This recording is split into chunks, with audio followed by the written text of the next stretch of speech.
after I got out of the Navy, I spent a big chunk of time travelling around the world, working around the world. And I've now, it was a couple of mentors of mine said, well, instead of whinging about it, pull your finger out of your ass and actually start doing it.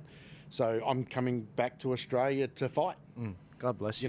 Fight. No, and thank you. And and that's not the selfish thing to do. There's a lot of young people. We appreciate that when we hear that, because it's like, yeah, look, we know it's so sad. I go to places, around Australia. I go to the different cities. I go to Melbourne. I go see, and I don't get it. I'm like, why is there this fascination with the Melbourne nightlife and culture? I don't see it. I just know lockdown Melbourne. Sydney and Brisbane. And I'm like, I don't see it. I see, old, decrepit, rundown places. They're never full. You go to Sydney Harbour, for example. You go to Pontoon. The place has been around for like 50, 100 years or something. And it's like, it's dead. What are you talking about? I don't know what you're talking about. So it's such a shame, because people like me, relatively young, in 1997, I was born.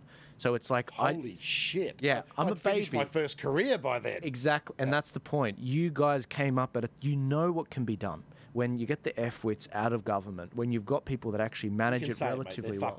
But Sydney was so much cooler back then. I mean, look at Sydney now. I mean, it's dead. Oh, shit. I can remember when I was in the Navy, going up the cross as a young kid, right? And getting at the cross was fun. It was dangerous as shit. Don't get me wrong. It was dangerous as shit, but fun. There is no fun anymore. No, there's nothing here. Because you can't smoke inside, right? I'm not a smoker, drinker, and that.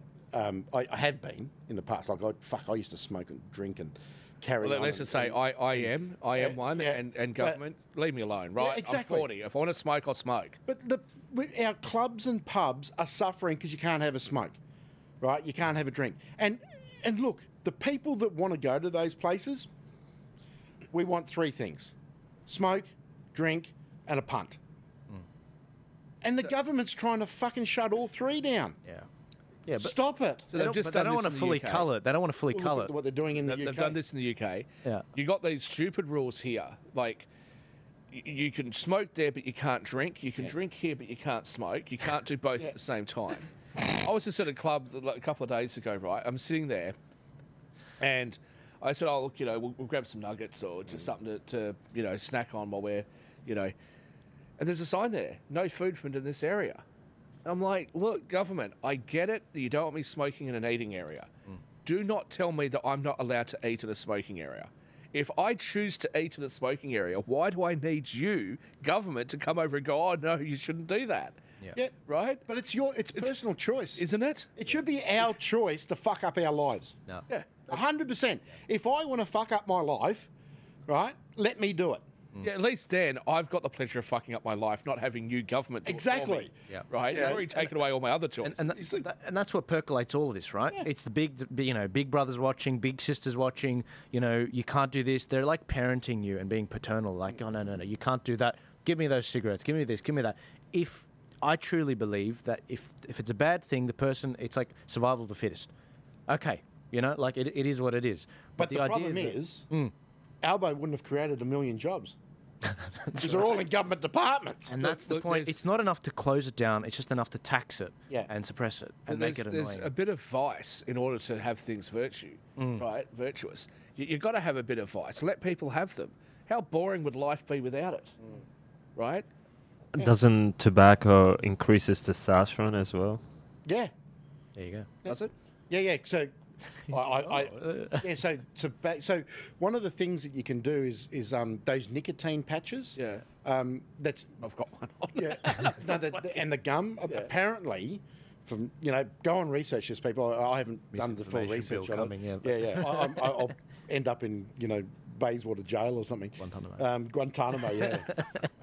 But apparently the nicotine acts with the receptors and increases testosterone flow and that sort of stuff. They're trying to make us all cheerless, right? And it's just absolutely Are you allowed to smoke in this building? I'm just going to Gonna hit a test. You're going to hit the testosterone. Next time I say, look, it's for me bloody health, mate. It's for my testosterone. He needs it. He's turning into a chick. Look, pink shirt. Look at him freaking. Yeah, you know you're confident in your masculinity when you got a pink shirt on. See, I could wear pink before it was before all the wokesters started it. So Exactly. I'm not stopping now. Now you're like, I'm a man now. You know, like anything. Yeah. You know what's funny? On the very first podcast we had here, I was shocked to find that young people have started this trend where they're bringing back the mullet because they don't want to be seen as gay. Oh, So it's swung. That's the reason why they're doing it. I've noticed a lot of mullets. I didn't know that. I thought they were idiots. I was like, well, I'm staying away from that guy. And then when he explained it, I was like, you know what? I can get behind that. Yeah. You know, 100%. because everything's I got can't, so gay. you know, But even when I get sit it. down and I talk get to it, this yeah. next generation as well, like Yeah. the what are Gen Alphas or whatever they are now coming through school, Yeah. they can't stand this shit. No. No, and this is, Can't stand it. and I'm hoping that these people are going to be our saviour. Gen Z, yeah. Yeah, because you Well, talk. the millennials are fucked up. Oh, I millennials are don't fucked. understand, right? Because I'm either the oldest of the youngest of the Gen X's, or I'm the oldest of the millennials. So the kids growing up were parented by my generation, and I'm like, what the fuck? Fuck, yeah. Like, what? Huh? I grew up at the same time as you. I went to the same schools as you. What are you doing? What year were you born? There's a micro. It was pre-90. It was pre-1980, right? No, that's why there's a cusp. There's like a micro generation. It's not 1981 onwards, right? Yeah, I was born in '83. Right, 83. So you're Gen Y.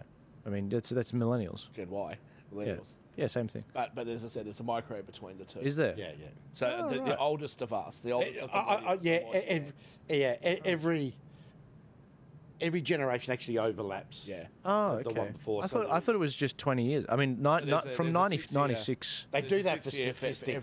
for every single generation. That there's like a 6-year Yeah. thing. So from 77 to 83. Yeah. But I don't think I'm much different to the kids born in 84. No. Right. What I'm saying is that the younger millennials, the ones that were 5 or 10 years Yeah. after us, well, I've got The ones in the middle band, yeah. like right in the middle of each Yeah. band. So it's Gen Z coming from up now. So I was the first year of it, 97 to 2010. So they're the ones going through, coming out of school now. You know, they're in high school still, some Yeah. of them, and they're just like, the frick is Yeah, this? and so You know, and they're it's picking up the rosary and it's beads. The generation behind them Right. that are going to have I personally think going to have the biggest impact. Right. Yeah. Right, because they're going to really grow up with all this sort of stuff and say, "Fuck, you guys fucked up this place." And that's what's when- funny, when, you know, when in we politics. start talking about removing the breast buds off like 14, 15-year-old kids, putting the boys on puberty blockers, which can cause them to be infertile and weakens the boys and the girls' bone density and all that sort of stuff. I think that 20, 30 years from now, they'll look back at this time and go, "What the hell were you thinking?" Yeah. A bit like lobotomies, right? There was that scandal about these lobotomies being done, and then everyone went, "What the hell were you guys thinking?" I think this will be the same sort of thing. Yeah. You're in violation of the misinformation bill. You know, the sexual orientation, gender identity, all that stuff. Just by the way, Yeah. intersex. I want to make sure I violate everything. I think you have. Yeah, you know, I think you did a good I job. think I can. Oh, what have I got there? Damage to critical infrastructure. wait until I get on the road on the way home this afternoon. Intentionally inflict Disrupt the physical emergency injury. services. Yeah, I'll tell a cop to fuck off.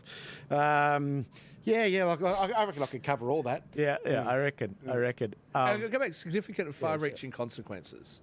Yeah. Australian, like Who defines that? exactly. Yeah. It's a great question, and there's a lot of questions around this. you know. Severe consequences for an individual in Australia. Yeah, But the problem is when this passes, right? This is going to go to a bureaucrat Yep. to create a set of regulations. ACMA, yeah. Right, so we'll go to ACMA. They'll go to create a set of regulations on this, but what makes them the arbiter Yeah. of For the world. for the world on these regulations? No, but that's what they're going to do. That's what I'm saying. They're not going to do that, right? Because they know that if they do it, then you're going to come back at them and go, "Hey, like, what are you doing?" What they're going to do is they're going to basically create a code of conduct and then apply it to these big media and big tech companies. Yeah. So then the big tech companies, when they start silencing you, you get upset at Google and Facebook and everything else, which you should. Yeah. But notice how they've started saying, look, in the 2020 election, we maybe went a little bit too far, and with COVID, we went a little bit too far. But at the time, they were terrified that they wouldn't go far enough. And that's what you're going to end up with. You're going to end up with companies who the government says, well, here's a code of conduct we're going to apply to you. We're not going to directly take away freedom of speech from Australians, But if there's any misinformation, we're going to hold you responsible. So because it'll be vague, these companies are just going to go, oh, and silence everything. Exactly, and that's what that article mentions. If you actually read it from, it was actually very well written by Crikey. It says digital platform fact checkers can be skittish, and they tend to overreact, particularly when they have regulators peering down their necks and when political tensions are elevated. Mark Zuckerberg admitted as such in August. And that's the point. That's the problem with all of this. The government's trying to launder the radicalism of this legislation through the complexities of delegating that responsibility to ACMA. And ACMA is delegating that to these entities and these social media providers like Facebook and Meta, and they are delegating it to third-party fact checkers. Yeah. And so in terms of responsibility, no one's taking responsibility. Yeah. So I know to get angry at because I read this crap, but the people out there, they don't know, and they can't put two and two, and that Albo's the reason why they can't, you know. And I'm just a bit worried that maybe I have gone so far bloody left. Maybe I'm not the centre-right person I thought I was. Well, we always because Crikey and I have actually said the same bloody stuff. This is an exception, mate. This is an exception. This is a statistical anomaly. I'm telling you, I'm going to have to go to confessional or something. When we were on that interview, Jatovi, when we were on that interview, I actually ended up finding out that there was a few articles that Crikey wrote about me years ago, and some of which are from it. Now, they wrote them terribly. They accused me, for example, of denying the fact that the Port Arthur massacre happened. And I was like, I wasn't even alive then. I don't know what happened. Maybe they're confusing you with Alex Jones. No. It was definitely. You'll see the thumbnail. It's my face. It says this guy, denies the blah blah blah blah blah. It was crap. If you look at it, I actually say no. I'm not going to opine about this because I haven't even looked into it. I have no idea. It was before I was born. But the point is, that's who we're dealing with. So the idea that even they are saying no, this is going to censor us. We're not establishment either. It tells you something's wrong with this bill. And so in terms of the penalties, because it doesn't go into much detail, if you look at the explanatory memorandum, I've been talking to a few people around this, something like this, the Light Australian newspaper, 200,000 prints in 2 months. I'm the sole director. Now, it's 4,000 penalty points if we're in violation. If you think I'm going to abide by the misinformation bill, you've got another thing coming. Now, that is $313,000 fine. $313,000 fine. We're not rolling in cash the light. It's volunteer funded. I don't take anything out of it. It's volunteer funded, volunteer run, volunteers write in, but I will be the guy that they try to come past. But they're dealing with the wrong guy. I mean, I was threatened with jail time during COVID and I didn't budge. The point is, they will be doing that to the heads of these social media entities, to people like me at The Light, and anyone else that has their own thing going online. And we have to oppose it. We have to oppose it. And as a reminder, if you want to add your name to our petition, head to tpaust.com.au to make your voice heard before September 30th when the submission